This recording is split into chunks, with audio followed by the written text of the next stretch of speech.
Hi guys, फिल्मी fair में आप सभी का बहुत स्वागत है दोस्तों। फाइनली मैंने देख लिया है द बंगाल फाइल्स। इस फिल्म को देखने के बाद मैं एक्चुअली में कहूँ तो अनकंफर्टेबल फील हुआ। मैं कई ऐसे दृश्य आपको मिलेंगे, कई ऐसे किरदार आपको मिलेंगे जो मेटाफोर की तरह आपको नज़र आते हैं। और उस ज़माने में क्या हुआ करता था, क्या सोच थी जब पार्टीशन का वक्त चल रहा था, पार्टीशन से पहले का जो वक्त चल रहा होता था, और आज के दौर में भी क्या सोच है और किस तरह की जो राजनीति होती है, तो दोनों को बहुत अच्छी तरीके से दिखाने की कोशिश की गई। अलग अलग चीज़ें हैं, बहुत सारी बातें हैं फिल्म के अंदर जो बताई गई है। 3.5 घंटे की फिल्म है, 3 घंटे 25 मिनट की ये फिल्म थी। हालांकि मैं ऐसा मानता हूँ फिल्म में कम से कम 35 मिनट का जो वक्त है कम होना चाहिए था, या फिर 2 घंटा 55 मिनट का भी अगर फिल्म होता, 2 घंटा 50 मिनट का फिल्म होता तो अच्छा होता। क्योंकि बहुत सारे ऐसे लोग जो होते हैं फिल्म एक्चुअली में देखना चाहते हैं लोग, लेकिन आज के दौर में, आज की इस भागदौड़ भरी ज़िंदगी में लोगों के पास थोड़ा वक्त कम होता है। तो वक्त की कमी के वजह से क्या होगा, एक फुटफॉल में थोड़ी सी कमी आ सकती है, आएगी भी। लेकिन अदरवाइज़ देखा जाए फिल्म तो मुझे बहुत ही ज़्यादा हार्ड हिटिंग लगी है। और जो प्रॉमिस करती है फिल्म, जो विवेक अग्निहोत्री बोलते हैं कि जो विभाजन वाली जो सोच है, जो पॉलिटिक्स होती है, कम्युनल काइंड ऑफ जो पॉलिटिक्स होती है, और उसे कैसे लोगों ने बुरी तरीके से इस्तेमाल किया है, और कैसे हमारे समाज को खोखला करता जा रहा है, कैसे आने वाले वक्त में एक खतरे की तरह मंडराता हुआ हमारे सामने नज़र आता हुआ दिखाई दे रहा है, वो सब कुछ उन्होंने पर्दे पर उतार दिया है। हम जो हैं, we the people of Bharat, हम कैसे इग्नोरेंट हो चुके हैं। खतरा हमारे सामने है, लेकिन फिर भी हम मॉल्स बनाने पर या फिर अपने करियर पर, चलो ये सारी चीज़ें अच्छी हैं, लेकिन हमारा जो राइट टू लाइफ है, सही से जीना, दृढ़ता के साथ जीना, सम्मान के साथ जीना, वो पिसा जा रहा है। आम इंसान के लिए पूरा राइट बनाया गया है, पूरा देश है, कॉन्स्टिट्यूशन है, लेकिन उसका कैसे पॉलिटिशियंस हो गए या फिर जो भाड़े के जो लोग होते हैं, जो माफिया चलाते हैं, वो लोग कैसे हमारे देश को, हमारे समाज को खोखला कर रहे हैं। तो उसको बहुत अच्छी तरीके से दिखाया गया है। फिल्म के अंदर जो मुद्दा है वो है इलीगल इमिग्रेंट को लेकर, और कैसे कम्युनल तरीके से जो राजनीति है वर्षों से चली आ रही है उसको दिखाने की कोशिश की गई है। और साथ ही साथ दो पर्टिकुलर जो एरा है उसको दिखाया गया है। एक पार्टीशन से पहले, पार्टीशन के वक्त तक का किस हिसाब से राजनीति चलती थी, जो हमारे आला कमान के जो लोग थे, लीडर्स थे, चाहे गांधी हो, जिन्ना हो, नेहरू हो, वो कैसे सोचते थे, अंग्रेज कैसे सोचते थे, और उनकी क्या मंशा थी, क्यों वो इंडिया को डिवाइड करना चाहते थे। मुस्लिम लीग हो गया, कांग्रेस हो गया, और इनकी क्या रोल थी, क्या भूमिका थी, कितने वो पावरफुल थे और उनकी मंशा क्या थी, वो सब इसको बताया गया है। और दूसरी तरफ आज के दौर में सरदार नाम का जो एक एमएलए है मुर्शिदाबाद में, जो वेस्ट बंगाल और बांग्लादेश के बॉर्डर के पास ही है, बॉर्डर का एरिया है मुर्शिदाबाद। तो वहाँ पे किस हिसाब से डेमोग्राफी है जो बदली हुई है, जो मुस्लिम कम्युनिटी के जो लोग हैं वो ज़्यादा हैं, हिंदी कम्युनिटी के जो लोग हैं वो कम है। लेकिन मुस्लिम कम्युनिटी कैसे एक उम्मा नाम की एक जो चीज़ होती है, तो इसके ज़रिए कैसे वो जो पॉलिटिशियंस होते हैं उनके बहकावे में आ जाते हैं। और जब बहकावे में बहुत सारे जब लोग आते हैं तो एक भीड़ का शक्ल ले लेती है, और भीड़ जो होती है ना वो किसी की सुनती नहीं है। भीड़ कितनी खतरनाक होती है उसके बारे में बताने की कोशिश की गई है। और कैसे जब डेमोग्राफी में बदलाव आ जाते हैं, जैसे कि आप देखोगे हमारा जो कंट्री है सेकुलर है, हमारा जो कंट्री है इसके अंदर हर धर्म के लोग रहते हैं, लेकिन अधिकांश जो यहाँ की जो सोसाइटी है वो हिंदू सोसाइटी है। लेकिन फिर भी यहाँ पर आप देखोगे अलग अलग धर्मों के, अलग अलग जातियों के, धर्मों के, जाति को नहीं रखेंगे, धर्मों को मतलब पंथ, रिलीजन के जो लोग हैं वो कैसे यहाँ पर पीसफुली रहते हैं। सभी के सभी माइनॉरिटी है, फिर भी मेजॉरिटी पॉपुलेशन के साथ पीसफुल रहते हैं। लेकिन जैसे ही मुस्लिम कम्युनिटी की अगर बात की जाती है तो उनमें अगर बढ़ोतरी हो जाती है, जिसे भी माइनॉरिटी कहा जाता है, लेकिन एक्चुअली में सेकेंड लार्जेस्ट कम्युनिटी है, वो जब किसी सोसाइटी में, किसी जगह पर, किसी एरिया में उनकी डेमोग्राफी में बदलाव आते हैं, उनका जो परसेंटेज बढ़ जाता है, तो वो कैसे वहाँ की पॉलिटिशियंस और वहाँ की जो भीड़ है वो कैसे जो माइनॉरिटी में वहाँ पर एक्चुअली में जो लोग हो जाते हैं उनको कैसे दबाया जाता है, उनको कैसे भगाया जाता है। तो ये सारी जो पॉलिटिक्स है, जो राजनीति है, इसको बताने की कोशिश की गई फिल्म के अंदर। और इसे और भी ज़्यादा पैम्पर करने के लिए सरहद पार से काफ़ी इलीगल इमिग्रेंट को बुलाया जाता है और उनको बहुत सारे चीज़ें दिए जाते हैं, डॉक्यूमेंट्स दिए जाते हैं, और वोट बैंकिंग का जो है पूरा खेल है, और वो वोट बैंकिंग का कैसे इस्तेमाल करते हुए देश में एक अलग किस्म का माहौल क्रिएट करने की कोशिश की जाती है। और पावर भी इससे मिलता है क्योंकि हमारा कॉन्स्टिट्यूशन राइट ही ऐसा है, मतलब जिसको जैसे वोट मिलेंगे वैसे वहाँ के लीडर्स वहाँ से पैदा होंगे। तो ऐसा बहुत सारी चीज़ें हैं फिल्म के अंदर बताई गई है और अलग अलग तरीके से बताई गई है, और इसका हिस्टोरिकल जो फैक्ट है उसको बताते हुए इस बात को जस्टिफाई करते हुए दिखाया गया है।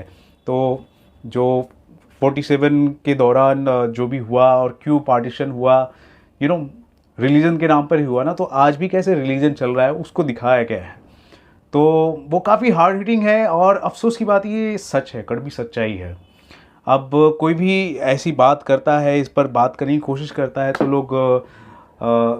लोगों को लगता है हम कम्युनल बात कर रहे हैं, हिंदू मुस्लिम वाली बात कर रहे हैं, या फिर हम कम्युनल हो चुके हैं। कम्युनल वाला टैग लग जाता है जब ऐसी बात करते हैं, लेकिन एक्चुअली में फैक्ट है, और फैक्ट जो होता है ना उसे हमें एक्सेप्ट करना चाहिए, हमें इग्नोरेंट नहीं होना चाहिए।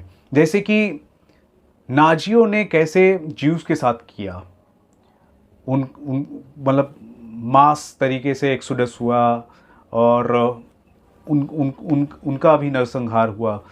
लेकिन फिर भी जर्मनी के जो लोग हैं, आज के जो लोग हैं, वो अपोलोजेटिक हैं, इस बात को एक्सेप्ट करते हैं कि हाँ गलती हुई है।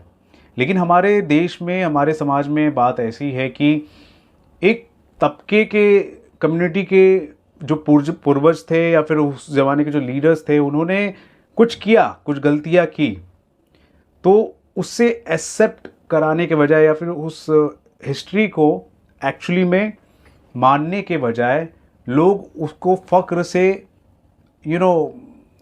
ओन करते हैं, और साथ ही साथ वो अनअपोलोजेटिक है। तो इस तरह की मानसिकता नहीं चलेगी। अगर भाई भाई होता है तो भाई भाई का मतलब ये होता है कि आप भी भाई हम भी भाई, लेकिन आपने अगर गलती की है या हमने अगर गलती की है हम मानेंगे, आपने अगर गलती की है तो आपको भी मानना चाहिए।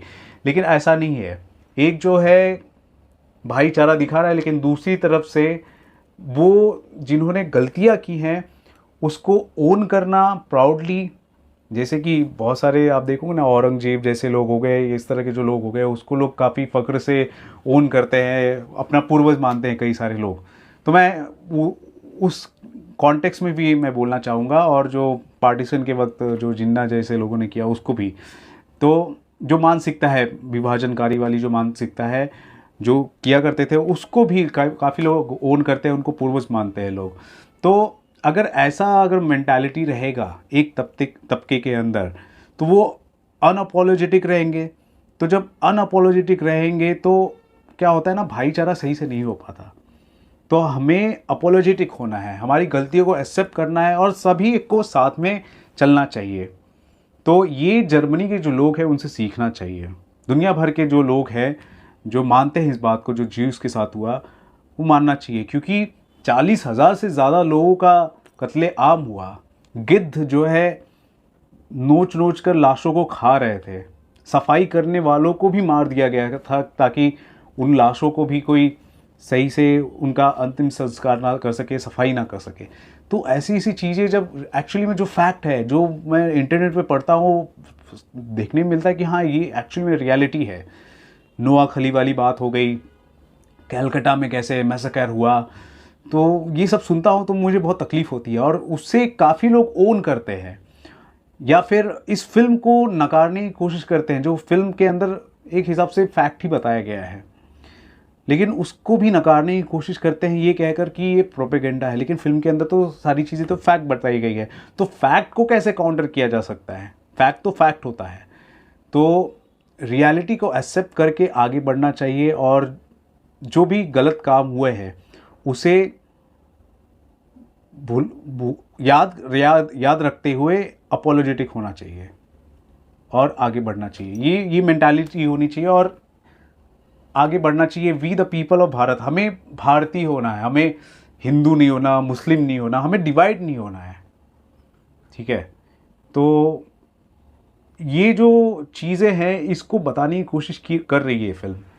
हम बटे हुए हैं, हम भले ही कहने के लिए देश है, देश के अंदर काफ़ी लोग रहते हैं, ख़ास तौर पर जो बॉर्डर लाइन वाला जो एरिया है वहाँ की अगर मैं बात करूँ, डेमोग्राफी को चेंज करने के लिए, पॉलिटिक्स को चमकाने के लिए, करियर को बढ़ाने के लिए, पॉलिटिक्स वाला करियर बढ़ाने के लिए काफ़ी राजनेता जो हथकंडे अपना रहे हैं और देश को जो नुकसान पहुंचाने की कोशिश कर रहे हैं, ये नहीं होना चाहिए। तो एक तबका है बॉर्डर से लगा हुआ एरिया, वेस्ट बंगाल के कई ऐसे क्षेत्र हैं जहाँ पे डेमोग्राफी में बदलाव हुए हैं और उसमें सबसे ज़्यादा जो योगदान है इलीगल माइग्रेशन का भी है। मुंबई में भी काफ़ी आपको इलीगल माइग्रेंट्स आपको मिल जाएंगे, बहुत सारे इलीगल माइग्रेंट्स यहाँ पर है, बस गए हैं। लेकिन अब हमें अलर्ट रहना चाहिए, हम भारतीयों को। इस फिल्म का मकसद ये है कि हम जो भारतीय हैं हमें अलर्ट रहना चाहिए, ठीक है। जो माँ भारती का जो एक किरदार है उसमें सिमरत कौर जो उस चंक को निभाती है, गुलाम के एकदम नज़दीक आ जाती है, चाकू भी रखती है लेकिन वो मारती नहीं है उसको, लेकिन बाद में वर्षों बाद उसको रियलाइज़ होता है ऐसे लोगों को मार देना चाहिए। तो इस तरह की जो सोच के जो लोग होते हैं जो नुकसान पहुंचा रहे हैं समाज को, नफरत के चलते हुए जो कत्ले आम मचा रहे हैं, ऐसे लोगों को ना जिंदा नहीं छोड़ना चाहिए। मेरा तो खून खौल उठ रहा था इस तरह की जब चीज़ें मैं देख रहा था तो, और एक्चुअली में वो फैक्ट है, ये सारी चीज़ें फैक्ट्स हैं।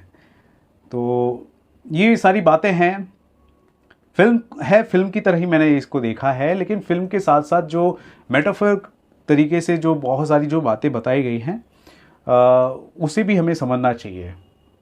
जैसे गांधी जी जो हैं कैसे ऐसे मारते हैं, अहिंसा का पाठ पढ़ाते हैं, और उस ज़माने में देश में अहिंसा को लेकर काफ़ी उनकी बातों को मानते थे। तो एक तरफ से वॉयलेंस हो रहा होता है लेकिन दूसरी तरफ से हम अपना गाल दूसरा तीसरा आगे कर दे रहे थे। ये गांधी जी की जो सोच थी, तो वो जो सोच थी इसने भी काफ़ी एक बड़ा भूमिका निभाया है। जो मैसेकर हुआ है उसमें भी, और विभाजन भी हुआ है, क्योंकि एक समाज जो है, एक जो तबका है वो काफ़ी कमज़ोर हो गया है, या फिर एक हिसाब से उसने रिटेलिएट करना ज़्यादा नहीं किया, जबकि वो मेजॉरिटी थी। मेजॉरिटी होकर भी उन्होंने रिटेलिएट नहीं किया उस ज़माने में, तो उसका नतीजा है। लेकिन उससे हमें सबक लेना चाहिए, इतिहास से हमें सबक लेना चाहिए, क्योंकि इतिहास को हमें भूलना नहीं चाहिए। कहावत है कि जो इतिहास को भुला देता है वो खुद इतिहास बन जाता है। तो हम रियलिटी में हम जी रहे हैं, हमें रियलिटी को एक्सेप्ट करना चाहिए। एक तरह का जो शत्रु बोध होता है ना, शत्रु बोध को हमारे अंदर रखना चाहिए। जी, भाईचारा अपनी जगह है, रहना चाहिए, भाईचारा है, दोस्त है, दोस्ती जान दे देंगे, लेकिन एक शत्रु बोध जो होता है फेथ को लेकर, जो रियलिटी है एक्चुअली में, उसका भी एक सेंस होना चाहिए, सभी के अंदर होना चाहिए। और इस फिल्म से मुझे ये बात लगी है, बात पता चली है, मुझे एहसास भी हुआ है, और लोगों को भी होना चाहिए, रिफ्लेक्ट होना चाहिए, सही मायने में ट्रांसलेट होना चाहिए। माइनस पॉइंट फिल्म का यही है कि फिल्म जो है 3.5 घंटे की, 3 घंटे 25 मिनट की है, जो नहीं होना चाहिए। बहुत लंबी फिल्म है यार, बहुत लंबी, कम होना चाहिए था। मेरे ख्याल से पल्लवी जोशी वाला जो माँ भारती वाला जो एंगल है उसको और थोड़ा कम होना चाहिए था, उसको और क्रिस्प करना चाहिए था। उसमें मेरे ख्याल से 10 से 15 मिनट और कम किए जा सकते थे।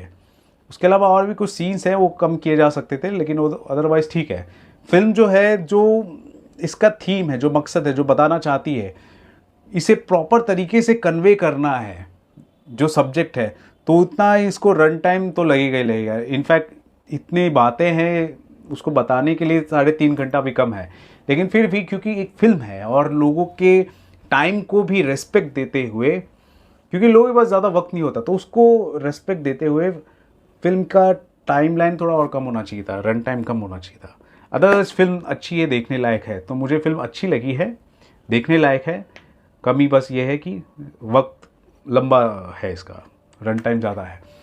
रेटिंग्स की अगर बात की जाए तो दोस्तों मैं इसको 5 में से 4 स्टार देना चाहूँगा ऑफकोर्स, लेकिन 1 मार्क्स रन टाइम को लेकर कटेगा। अदरवाइज़ फिल्म अच्छी है, परफॉर्मेंस की बात की जाए तो दोस्तों दिव्येंदु भट्टाचार्य उनका काम मुझे अच्छा लगा, ठीक है।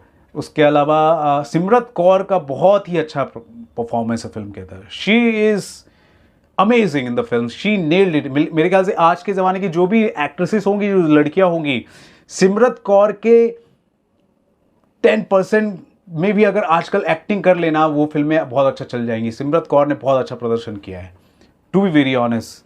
ये जो लड़की है।